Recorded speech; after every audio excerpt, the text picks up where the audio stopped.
Moi, j'ai repris la parole de Jean-Jacques Rousseau dans Les Milles, où l'éducateur dit, parlant de son élève, « Je veux lui enseigner à vivre ».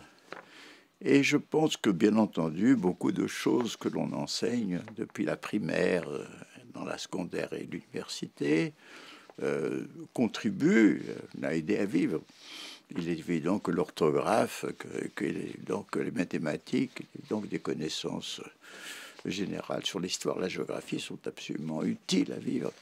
Mais, à mon avis, elles sont insuffisantes et elles demandent à repenser à la fois ce que signifie vivre et à la fois ce que peut être l'éducation. Alors, vivre, c'est différent de survivre. Survivre, c'est effectivement disposer du minimum pour se nourrir, au besoin se vêtir, se loger, mais ne pas pouvoir épanouir sa propre personnalité et ni non plus utiliser toutes les possibilités ou virtualités qui existent en soi. Vivre est quelque chose de plus fort, de plus complexe, de plus intense. Et d'abord, une première vision, vivre, c'est pouvoir tout d'abord réaliser ses aspirations dans la mesure du possible, ses aspirations personnelles, c'est-à-dire développer son ego, sa personnalité, mais toujours au sein d'une relation avec autrui ou dans une communauté. Dans le fond, c'est un point de vue, je dirais, presque d'anthropologie. Aujourd'hui, qu'est-ce que c'est être un sujet humain? Nous pouvons le définir comme quelqu'un qui affirme, se met au centre de son monde, et c'est l'égocentrisme, et on a besoin d'être au centre de son monde pour se nourrir, pour se défendre, mais le nouveau-né, dès qu'il apparaît, a besoin de la caresse, a besoin du regard, a besoin du sourire, et plus nous grandissons, plus nous avons besoin d'une communauté, d'abord la famille, les communautés d'amis, et toutes les autres communautés. Alors, vivre, je dirais, c'est l'épanouissement de la personne, mais au sein d'une communauté. S'il y a la personne sans la communauté, c'est une personnalité égoïste et fermée. Et s'il y a la communauté et pas de personnalité, on est étouffé sous la pression commune. C'est une dialectique permanente entre les deux. Et cette idée, je crois qu'elle doit être présente chez les enseignants. Elle ne doit pas s'enseigner didactiquement, mais à travers tous les enseignements, chaque fois qu'il y a l'occasion, orienter et faire connaître aux élèves que c'est ça, vivre. Et alors, je dirais que, toujours dans le sens de vivre, il me semble qu'il y a un grand nombre de thèmes et de problèmes vitaux, à mes yeux, qui sont complètement absents. Et alors, le premier, c'est celui de la connaissance. Alors vous me direz, mais enfin, qu'est-ce que c'est que l'enseignement? C'est enseigner des connaissances, c'est fournir des connaissances. Oui, mais il ne s'interroge jamais sur ce que c'est que la connaissance. Or, nous le savons, aujourd'hui, la première connaissance perceptuelle, visuelle, n'est pas une photographie des réalités, c'est une traduction suivie d'une reconstruction par notre cerveau. Et à partir de ceci, les mots, les phrases, les idées sont des traductions et des reconstructions, etc. Ça veut dire que nous ne connaissons pas directement le réel. Nous connaissons à travers une interprétation qui peut être bonne et qui peut être erronée. Et c'est parce que la connaissance est toujours traduction et reconstruction qu'il y a toujours le risque d'erreur et d'illusion. Nous savons aujourd'hui qu'il n'y a aucune différence intrinsèque entre une hallucination et une perception, sinon que l'hallucination est imaginaire. Mais l'halluciné y croit à la réalité de sa vision. Donc, enseigner les pièges, les erreurs, les illusions de la connaissance, je pense que c'est vital. Et c'est vital, pourquoi? Parce que ce problème étant négligé, la plupart des esprits cèdent à des visions insuffisantes, mutilées ou unilatérales. Tout d'abord, ce que j'appellerais la vision réductrice. C'est-à-dire, on tente à réduire autrui si nous l'aimons à ses qualités et oublions ses défauts, et si nous le détestons à ses défauts et oublions ses qualités. Il y a une phrase importante du philosophe Hegel qui dit « Moi, si j'appelle criminel quelqu'un qui a fait un crime dans sa vie, j'élimine tout le reste de sa personnalité pour l'enfermer dans ce crime. Mais nous, par exemple, que nous sommes au cinéma et nous voyons des criminels enfermés en prison ou le parrain, nous savons que ces criminels sont des criminels, mais nous savons qu'ils ont d'autres aspects humains. Et ce qu'il faut connaître, c'est comprendre autrui. Et quand je parle du cas des criminels, ce sont les cas extrêmes, mais souvent dans la vie quotidienne, il y a énormément d'incompréhension, y compris et parfois surtout au sein d'une famille. Et dans le temps, c'était surtout les parents qui ne comprenaient pas les désirs des enfants, et maintenant, c'est les enfants qui comprennent moins les souhaits des parents. Mais vous avez ces problèmes, et vous avez souvent des malentendus, des incompréhensions dans un lieu de travail, dans un bureau, dans une université même, etc. Et je dirais que la quantité d'incompréhension que nous vivons dans la vie, c'est une série de pestilences qui vraiment dégradent notre vie quotidienne. Et comprendre autrui nous rend beaucoup plus ouverts, beaucoup plus bienveillants. Nous cessons de voir les autres par leur petit côté. Et, bien entendu, nous sommes dans une époque de contact entre peuples différents, ethnies différentes, religions différentes. Et là, c'est absolument vital. Il faut comprendre que les autres d'une autre culture sont à la fois semblables à nous en tant qu'êtres humains capables de souffrance, de bonheur, comme tout le monde, mais différents parce qu'ils ont une langue, ils ont une culture, ils ont des croyances différentes. Et comprendre autrui, c'est comprendre son unité avec nous et sa différence avec nous. Donc cela est très important, et de comprendre aussi que dans l'humanité, les différentes cultures se sont épanouies, les unes qui ont apporté beaucoup de choses et qui en même temps peuvent apporter d'énormes limites, mais nous devons comprendre, si autrui est limité, que ces limites tiennent aux conditions culturelles, et si autrui est ouvert, à ce moment-là, nous pouvons beaucoup mieux le comprendre. Donc, si vous voulez, l'enseignement de la compréhension est une chose extrêmement importante. Et je dirais qu'il y a aussi une autre chose qui concerne aussi la connaissance, c'est enseigner qu'une connaissance, qu'une bonne connaissance, est une connaissance qui essaye non seulement d'élier des éléments différents d'une même réalité, mais aussi à situer l'objet qu'on connaît dans le contexte.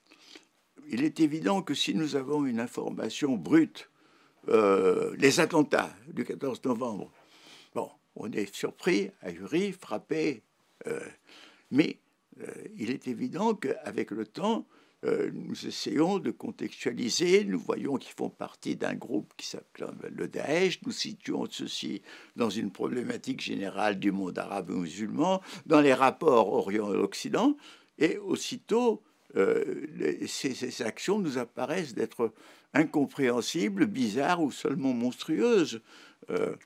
Et je dirais même, si nous avons affaire à des gens qu'on appelle terroristes. Moi, je n'aime pas le mot terrorisme parce qu'il indique surtout notre propre terreur et je préfère parler de fanatiques aveugles. Eh bien, quand je prends ces fanatiques aveugles, il faut comprendre, contrairement à ce qu'a dit un ministre, comprendre, c'est excuser, non. Comprendre, c'est mieux connaître celui que l'on combat. Et comprendre aussi, c'est comprendre qu'il est un être humain comme nous-mêmes. Vous savez que dans un très beau livre sur sa propre déportation, Robert Antelme, dans un livre qui s'appelle L'espèce humaine, il raconte son épreuve quand il était dans un camp de déportés à Gandersheim, en disant « Les SS veulent nous retirer l'humanité, mais nous, non seulement nous voulons la garder, mais nous savons qu'eux aussi, si monstrueux soient-ils, ce sont des êtres humains. » Et comprendre, parce que de même qu'aujourd'hui, personne n'est terroriste, personne n'était né SS en Allemagne, dans un certain nombre de conditions historiques. Donc je pense que la compréhension est très importante, et la compréhension est liée à une connaissance complexe qui va toujours situer le contexte historique, le contexte géographique, les conditions personnelles, sociales, familiales, et ça.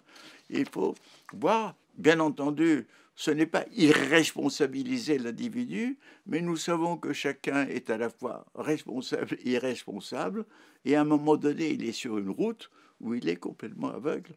Et c'est peut-être si dans l'éducation, nous montrons que aussi bien la vision est réductrice, aussi bien la vision manichéenne, aussi bien ce que j'appellerais la vision idéaliste, c'est-à-dire où la théorie, l'idéologie devient la réalité et masque la réalité.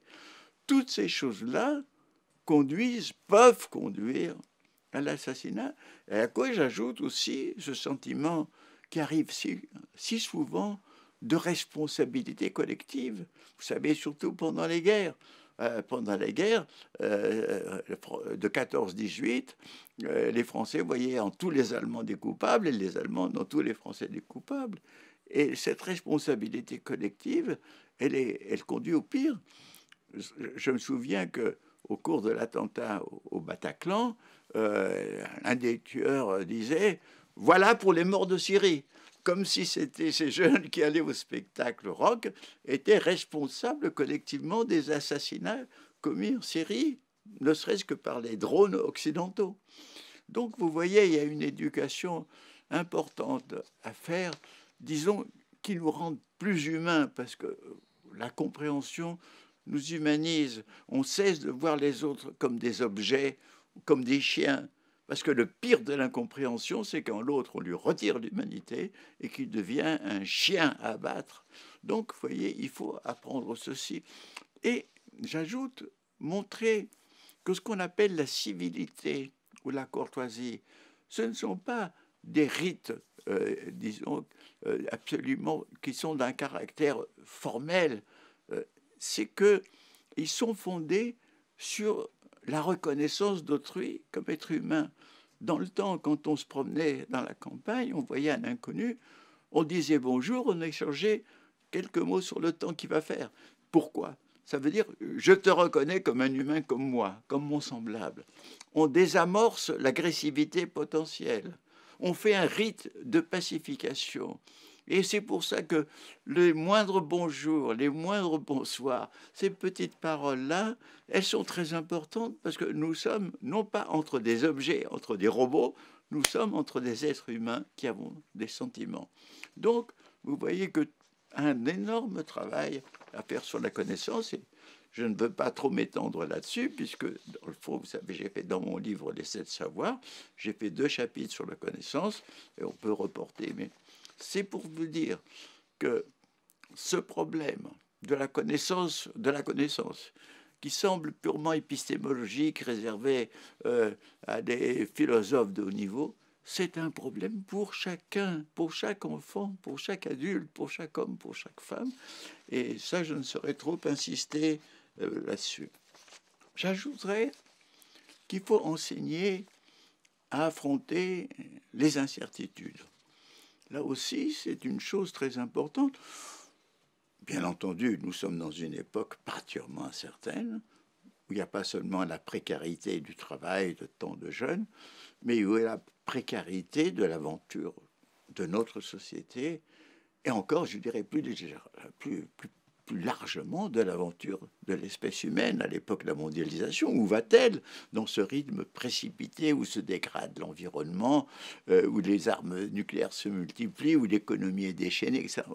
Donc, si vous voulez, on est dans une époque d'incertitude et il faut connaître au maximum pour réduire les incertitudes, mais on ne peut pas réduire les incertitudes. Et je pense que nous avons besoin de sécurité, comme les sécurités sociales, évidemment, qui compensent les incertitudes, les aléas des maladies. Mais nous ne pouvons pas éliminer l'incertitude qui est le lot de la vie. Dès la naissance, nous ne savons pas quelle maladie nous allons avoir, à quel âge nous allons mourir, nous ne savons pas si nous allons être heureux d'un amour, etc. Et dans le fond, si nous nous marions, nous ne savons pas si nous n'allons pas divorcer au bout de 10 ans ou si au contraire on va faire un couple heureux, etc. il faut savoir que l'incertitude est là, et même dans l'action. Souvent, des décideurs, des gens qui prennent des décisions aussi bien personnelles pour trouver un métier ou se marier, mais que des décideurs, des gens qui décident pour les autres, à commencer par les décideurs politiques qui vont décider qu'on va faire une guerre, par exemple. Souvent, les décideurs sont convaincus qu'ils ont pris la bonne décision, qu'ils vont réussir, alors qu'il faut dire que toute décision est un pari, parce qu'on ne sait jamais ce qui peut advenir, parce que la décision va entrer dans un milieu, susciter des réactions et des contre-réactions. Et nous voyons que le plus souvent, il y a des décisions qui reviennent sur la tête comme un boomerang de celui qui l'a décidé. Quand Napoléon III a décidé de faire la guerre à la Prusse, il pensait qu'il n'en ferait qu'une bouchée, pardon, et c'est les Prussiens qui ont fait le siège de Paris et qui ont envahi la France. Et je dirais même pour pas mal de guerres. Donc, si vous voulez, il faut comprendre que toute décision est un pari. C'est un peu l'idée que Pascal utilisait pour la religion, pour Dieu, parce que Pascal savait bien que la rationalité ne peut pas prouver l'existence de Dieu, il faut parier. Mais moi, je ne parle pas de Dieu, je parle de la vie. Dans la vie, nous sommes contraints à faire des paris. Et une fois que nous avons fait le pari, nous devons faire de la stratégie, c'est-à-dire suivre l'action et la corriger s'il le faut en fonction des informations que nous pouvons avoir et que nous pouvons rencontrer. Donc, vous voyez, tout ceci contribue à un apprentissage de la vie. Et maintenant, je dirais que il faut, dans la connaissance, aborder ce problème et qui peut être fait de façon concrète dans les collèges et les lycées par des rencontres entre professeurs de différentes disciplines, c'est de traiter, de comprendre que des problèmes importants ont plusieurs visages. Prenons, moi je vois par exemple, dans un lycée, on étudie la lunette de Galilée, qui lui a permis donc de voir la Lune. Ça fait partie de l'enseignement des sciences. Mais en même temps, l'épisode de Galilée est un moment historique très important pour prendre conscience que la Terre n'est pas au centre du monde. Donc ça interroge l'historien, ça interroge le philosophe. C'est bon que pour cette lunette, le professeur d'histoire, de philosophie, de sciences collaborent ensemble pour qu'on comprenne cet objet qui ne relève pas d'une seule discipline. Et je pense que là aussi, il faut comprendre la nécessité polydisciplinaire pour beaucoup de problèmes qui ont des facettes multiples et où chaque enseignant doit apporter sa compétence propre. Alors, cela étant dit, moi je dirais qu'il y a une chose qui manque de façon étonnante à l'enseignement, c'est que nulle part on enseigne qui nous sommes, êtres humains. Ou plutôt, cet enseignement est coupé en petits morceaux. Parce que, par exemple, le cerveau, c'est en biologie, mais l'esprit, c'est en psychologie. Bon. Le corps, c'est évidemment en biologie, et les activités intellectuelles, c'est en social. Donc, et puis en plus, c'est pas seulement que l'humain est coupé en deux, le biologique et le social, même le non-biologique est coupé. La psychologie et la sociologie sont séparées. Le sociologue tente à oublier l'individu qui n'est qu'une petite marionnette, et le psychologue tente à oublier la société qui est un pur décor extérieur, alors qu'ils sont inséparables. Donc, si vous voulez, moi je pense qu'il faut enseigner. Alors, c'est très intéressant, et parce que si vous enseignez la part biologique de l'être humain, non seulement vous nous rattachez à la vie, c'est-à-dire que nous savons que nous sommes à un moment d'une évolution biologique qui a duré des millions d'années, que nous sommes des primates, que nous sommes des mammifères, que nous sommes des vertébrés, que nous sommes des animaux, que nous sommes des polycellulaires, que nous faisons partie du monde de la vie, mais nous savons aussi que la vie, c'est-à-dire la cellule vivante, elle est composée de matériaux physico-chimiques. Elle n'a pas une substance à elle. Donc, nous sommes de la même matière que les matériaux physico-chimiques qui se trouvent sur la Terre et dans l'univers. Et on peut dire aussi que les molécules qui sont nées de la jonction d'atomes sont nées aussi d'une histoire physico-chimique et que les atomes d'une histoire cosmique, au début de laquelle il y avait les particules. Donc, si vous voulez, dans un sens, on voit que nous portons en nous toute l'histoire de l'univers, sans le savoir, toute l'histoire de la vie, mais que nous avons quelque chose d'autre qui est sorti, qui est notre intelligence à nous, non pas que les autres vivants n'aient pas. Il y a une intelligence des plantes, il y a une intelligence des animaux, mais ce type d'intelligence conceptuelle, consciente, avec le langage qui est la nôtre, et qui nous permet à la fois de nous d'être autre chose que des simples vivants, tout en demeurant des vivants, notre double identité. Et vous savez qu'à cette époque, où l'on commence à découvrir que nous sommes dépendants de la biosphère, que celle-ci n'est pas seulement quelque chose des matériaux que nous devons manipuler, mais que nous-mêmes, si la biosphère est dégradée, nous perdons notre capacité de vie, c'est très important de reconstituer une relation à la nature que l'histoire de l'Occident a fini par complètement ignorer, alors que dans beaucoup d'autres civilisations, elle existe. Alors ça, c'est un aspect, je dirais, très important. L'autre aspect, c'est que l'être humain, il est à la fois un individu, c'est évident, mais aussi il est une partie d'une société, qui est la société humaine, et aussi il est un moment d'une espèce. Bon. Mais ce qui est important, c'est de voir cet aspect trinitaire. Nous sommes à la fois des individus, des moments de l'espèce humaine et des moments de la société. On ne peut pas isoler ces notions. D'ailleurs, la preuve, c'est que pour être individu, il faut qu'un système de reproduction génétique nous produise, et que pour ce système continu, il faut que deux individus s'accouplent. Donc nous sommes les produits et les producteurs du processus de l'espèce. De même, pour qu'il y ait une société, il faut que des individus interagissent entre eux, et qu'une fois que la société est créée, que cette société est dotée de culture et de langage, elle-même rétroagisse dans nos esprits, et nous devenions des individus pleinement humains, parce que nous avons la culture. Donc nous sommes les produits et les producteurs de la société. Alors, tout ça est inséparable. C'est pour ça que je dis c'est comme la Trinité. On ne peut pas séparer les trois éléments de la Terre. Et cela, ça a des conséquences très importantes. Prenez par exemple avec la relation avec la société. Parce que si nous sommes trinitaires, nous avons trois types de devoirs. Nous avons des devoirs à l'égard de nous-mêmes, de notre propre honneur, de notre propre dignité, mais, des nôtres, nos proches. Mais nous avons aussi à l'égard de la société une relation. Et cette relation, nous comprenons que ce n'est seulement que quand la société a un minimum de démocratie que nous pouvons devenir des citoyens au lieu d'être des sujets.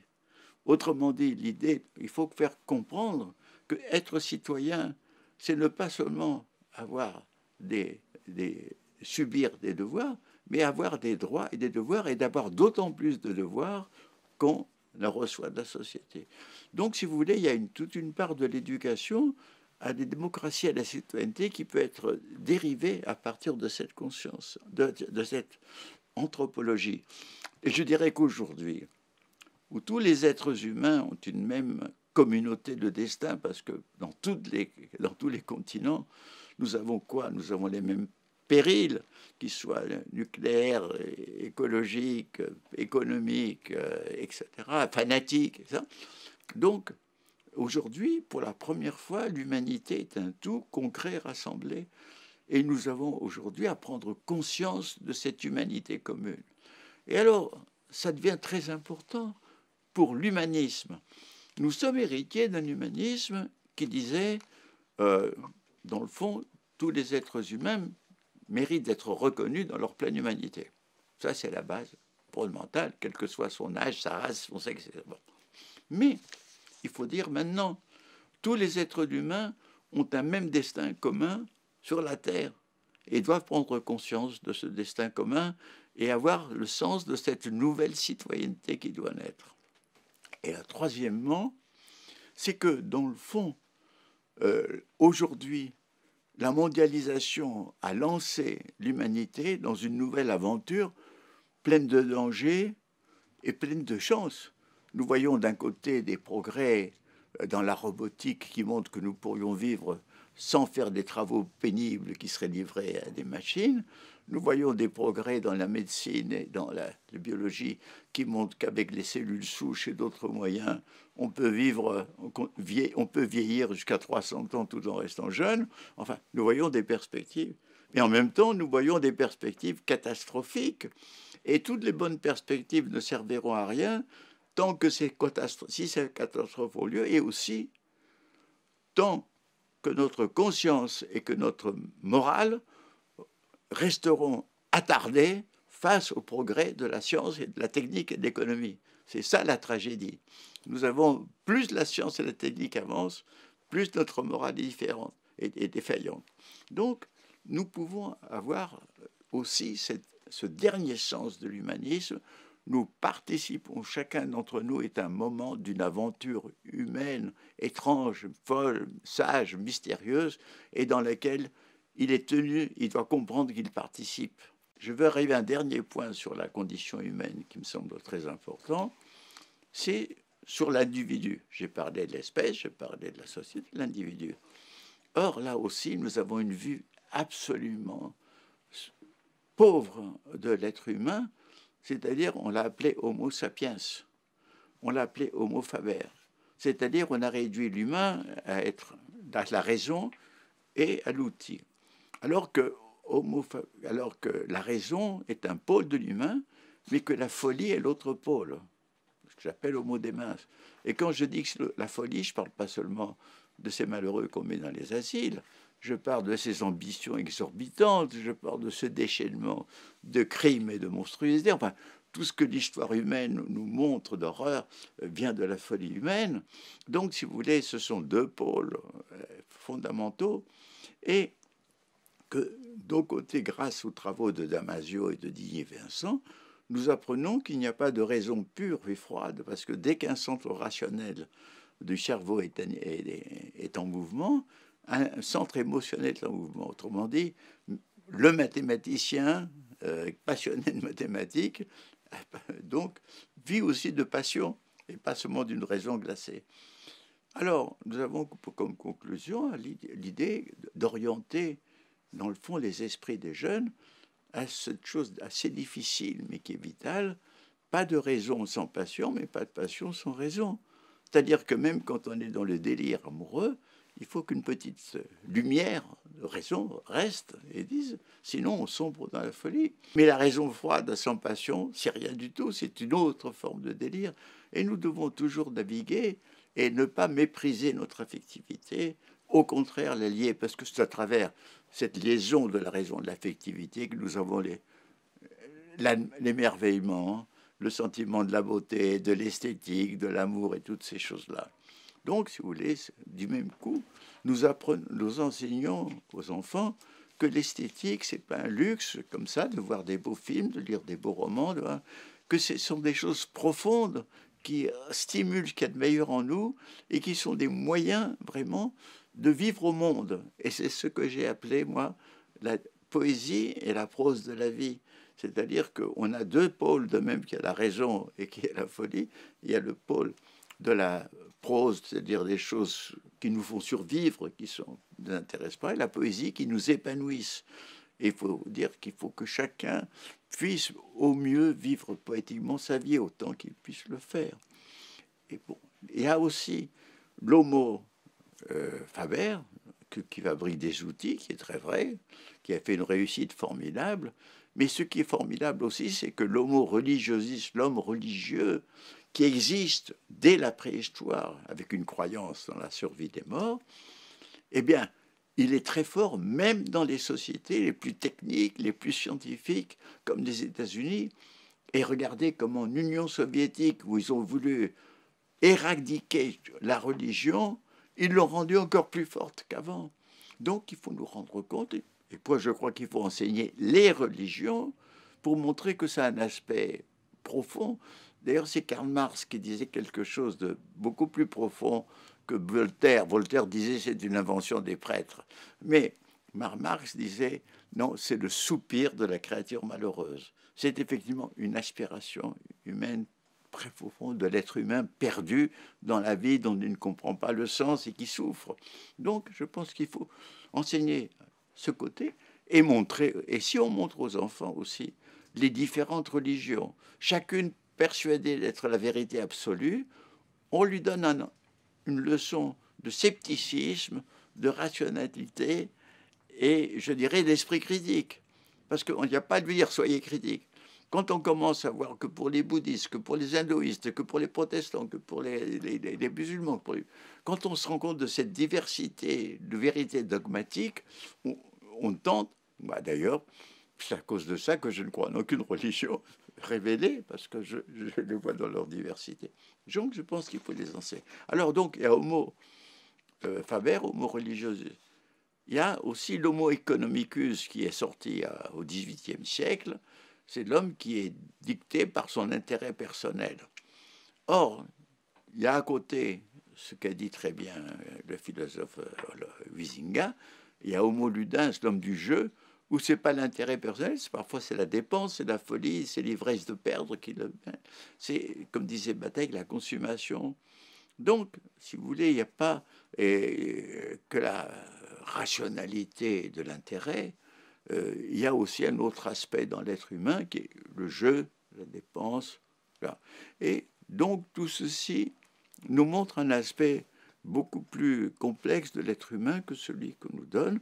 Et dans le fond, c'est un chemin pour nous connaître, pour savoir que nous ne sommes que...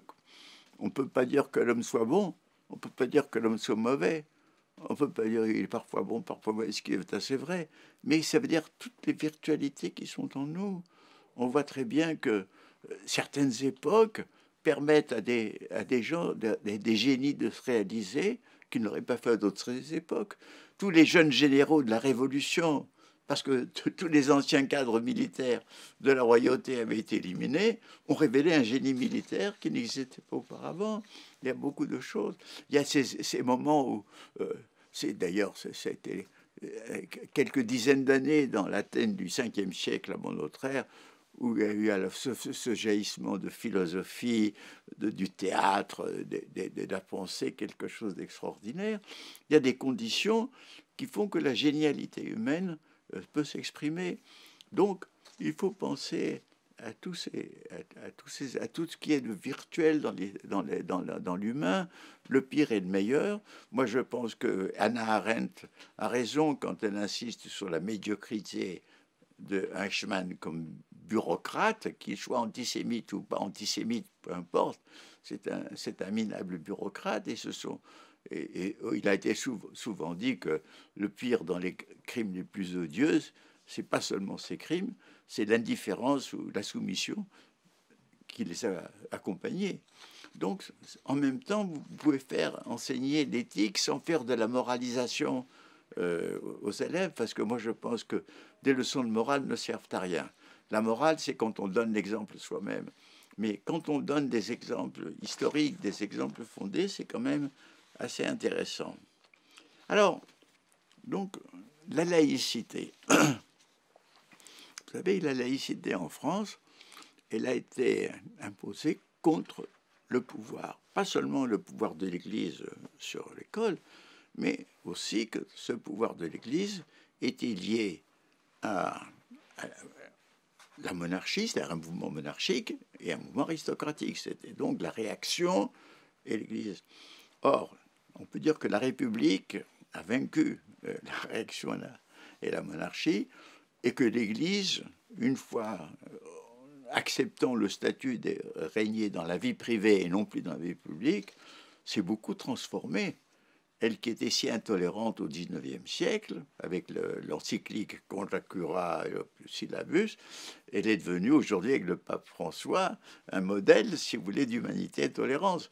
Donc, ce qui montre ce qui est vrai de l'Église, ce qui est vrai du judaïsme, qui était terriblement intolérant à l'époque des royautés de Jérusalem et qui, une fois devenu minorité, a beaucoup évolué, sera vrai de l'islam un jour aussi. D'ailleurs, c'est très important de mettre tout ça dans l'histoire, parce que si vous parlez de l'histoire, et je viendrai sur l'histoire de France, mais vous voyez que ce qui aujourd'hui, cette si gentille Église catholique, elle a été abominable à l'époque de la croisade, et pas seulement des croisades en Moyen-Orient, de la croisade contre les Albigeois, avec l'Inquisition. Il faut oublier que le chevalier de la Barre a été condamné à mort au XVIIIe siècle, il ne faut pas oublier tout ça. Et donc, finalement, le christianisme est soluble dans la démocratie. Eh bien, on peut dire aussi cela d'autres religions. Bon, cela étant dit, en effet, l'histoire, et l'histoire de France, c'est une chose à laquelle je tiens beaucoup, c'est que on enseigne très justement les épisodes qui ont fait la France, les défaites, les victoires, etc. Bon.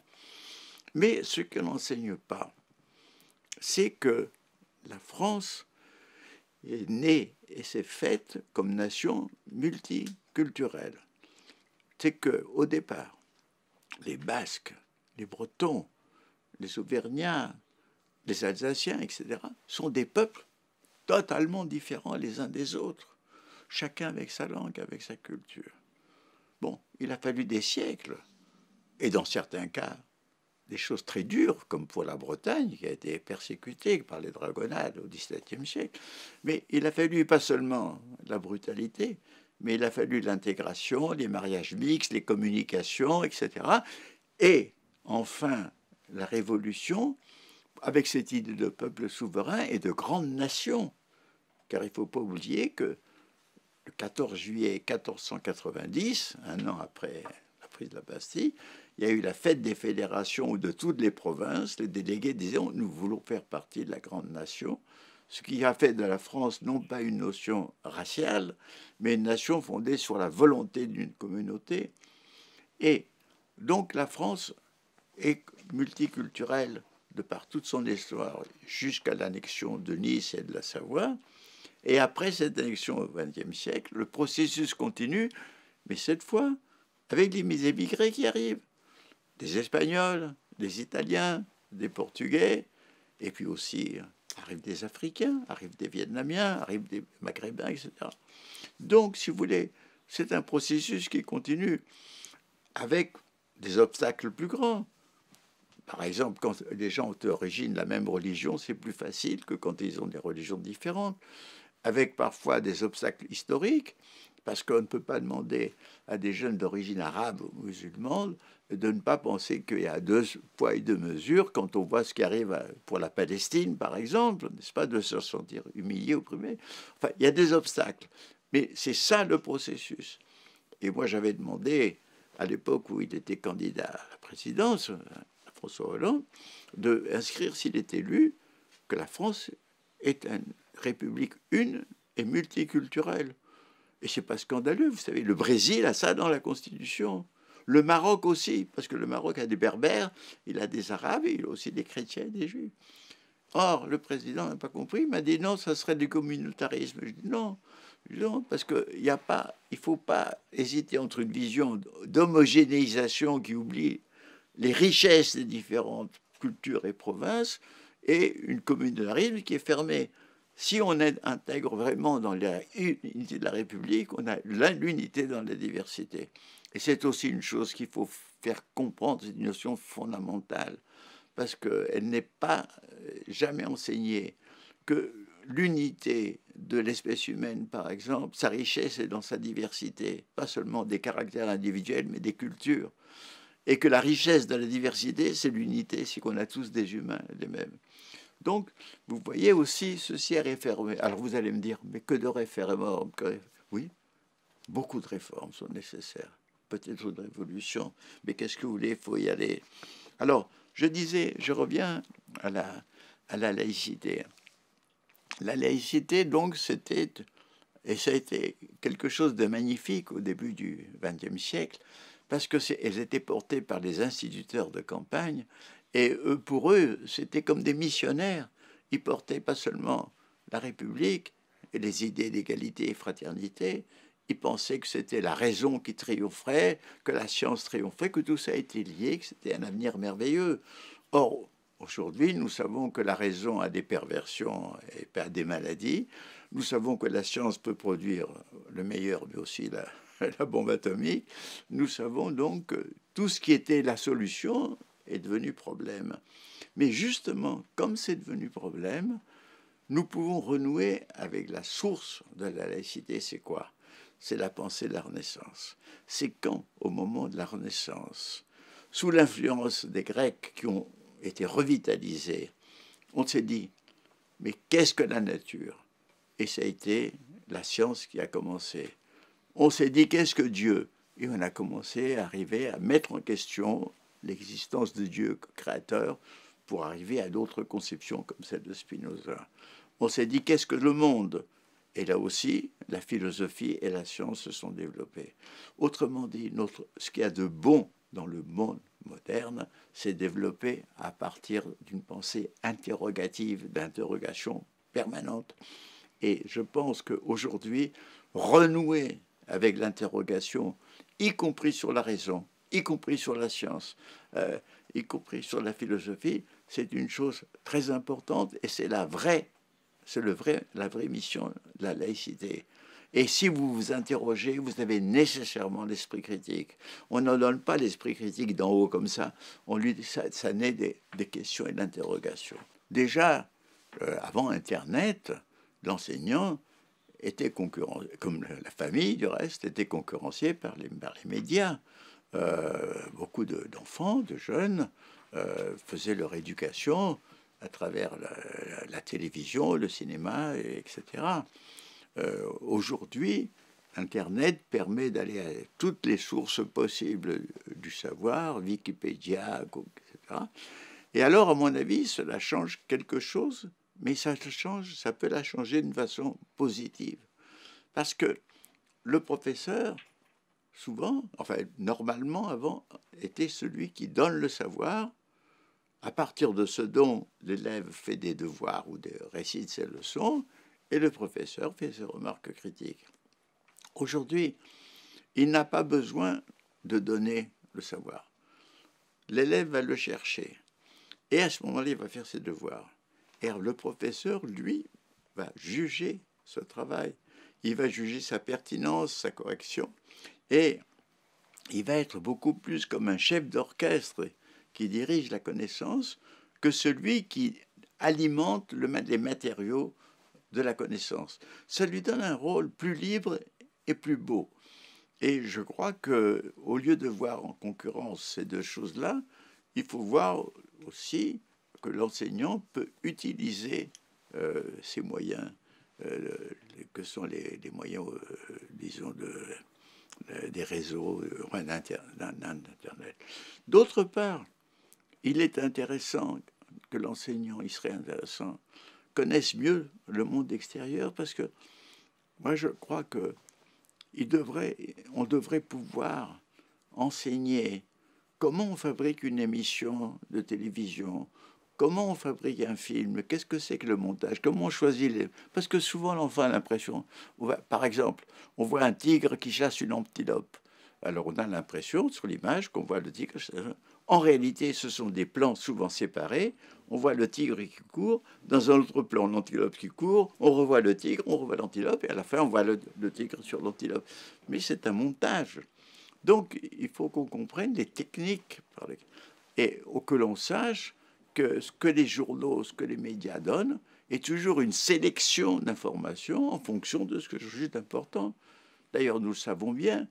Quand nous lisons un journal français, la privilège, c'est pour ce qui se passe en France, même secondaire, par rapport à une catastrophe qui a lieu en Asie centrale. Un journal régional va centrer sur sa région. Il faut savoir un peu tout ça, qu'il y a des principes de choix. Donc je pense qu'il faut faire ça, et qu'il faut voir aussi le problème de la connaissance tel qu'il se passe dans les réseaux sociaux, parce que comme celle-ci n'est pas contrôlée, il s'y passe autant de nouvelles véridiques qui ne sont pas dites dans les médias que des fausses nouvelles qui peuvent donner une... Autrement dit, la liberté de l'information dans l'Internet a des avantages et des inconvénients très grands de part et d'autre. Et là aussi, je pense que l'enseignant peut éclairer. Mais pour éclairer, il faut qu'il connaisse, il faut qu'il sache. Et donc, il peut même intervenir, il peut faire ses tweets, il peut faire ce qu'il veut. Donc, si vous voulez, le rôle d'enseignement, à mon avis, aujourd'hui, est grand parce qu'il y a d'énormes sources d'informations et de connaissances. Elles sont dispersées, elles sont en bloc, elles sont en vrac. Et il faut pouvoir leur donner un sens et pouvoir les donner une orientation. Voilà. Alors, si vous voulez, je peux terminer sur la démocratie, bien que j'en ai parlé un petit peu. Je disais que la démocratie, c'est quelque chose qui est indispensable à une relation entre les individus, les groupes et la société dont ils font partie, parce qu'elle devient une relation de réciprocité. Et c'est vrai, parce que l'un et l'autre sont des nécessités absolument inséparables. Mais la démocratie est quelque chose de très important dont on ne connaît qu'un aspect. On pense que la démocratie, c'est la loi de la majorité. Mais, je dis, il faut dire que ce n'est pas seulement ça. La démocratie, c'est aussi le respect des minorités, parce que les minorités doivent pouvoir faire entendre leur voix. Souvent, une minorité apparaît comme déviante, alors qu'elle est peut-être déjà porteuse d'une vérité d'avenir qui n'est pas encore reconnue. Et ensuite, une minorité peut être ethniquement ou psychologiquement ou religieusement minoritaire dans un ensemble, et il importe qu'elle ne soit pas persécutée, donc qu'elle soit respectée. Les Roms, c'est une minorité. Hein. Nous avons aussi, en France, nous avons des minorités, des immigrants sont des minorités, ils doivent être respectés. Bon. Il y a, d'autre part, la démocratie est un système qui vit de conflits d'idées. C'est-à-dire que les conflits d'idées peuvent être productifs. La meilleure façon d'être productive, c'est quand l'opposition fait adopter des amendements dans une proposition de loi de la majorité, par exemple. Ou bien quand l'opposition réussit à faire tomber le gouvernement parce qu'un projet s'est jugé indigne. Donc, si vous voulez, la démocratie se fonde sur le conflit. Mais le conflit limité à l'idée et à la sanction du vote et qui ne doit pas prendre une forme physique. Mais c'est un système qui a besoin d'un grand enracinement historique. Il a pu le faire en Angleterre, qui était une île préservée, mais en France, qui a été si souvent envahie, ce qui a favorisé les régimes centralisés et autoritaires.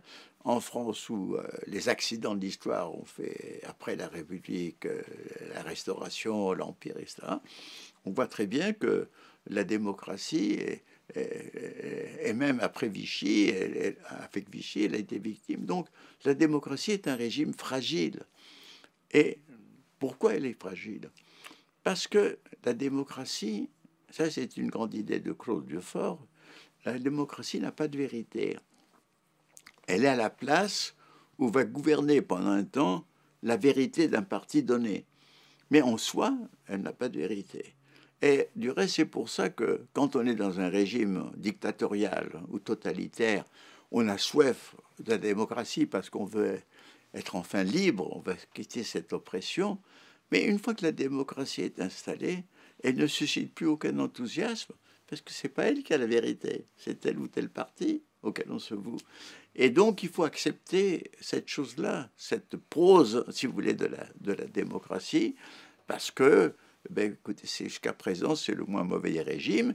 Et il faut se dire aussi que la démocratie parlementaire est nécessaire mais insuffisante, et qu'il faudrait songer à introduire, ce qui est aussi difficile historiquement mais nécessaire, la démocratie participative, où les citoyens participent de plus en plus. Voilà, si vous voulez, quelques idées parmi d'autres, mais qui nécessitent, je le répète, une repensée de l'éducation, une révolution aussi grande que celle qui a eu lieu au début du 19e siècle, quand on est passé de l'université théologique à l'université scientifique moderne. Aujourd'hui, il faut passer à l'université et à l'école et au lycée qui introduisent l'enseigner à vivre et des problèmes de complexité qui sont tous transdisciplinaires. Et, à mon avis, cette réforme, il faut y aspirer le plus vite possible, car plus l'époque est difficile et périlleuse et complexe, plus nous avons besoin d'une connaissance qui ne nous aveugle pas.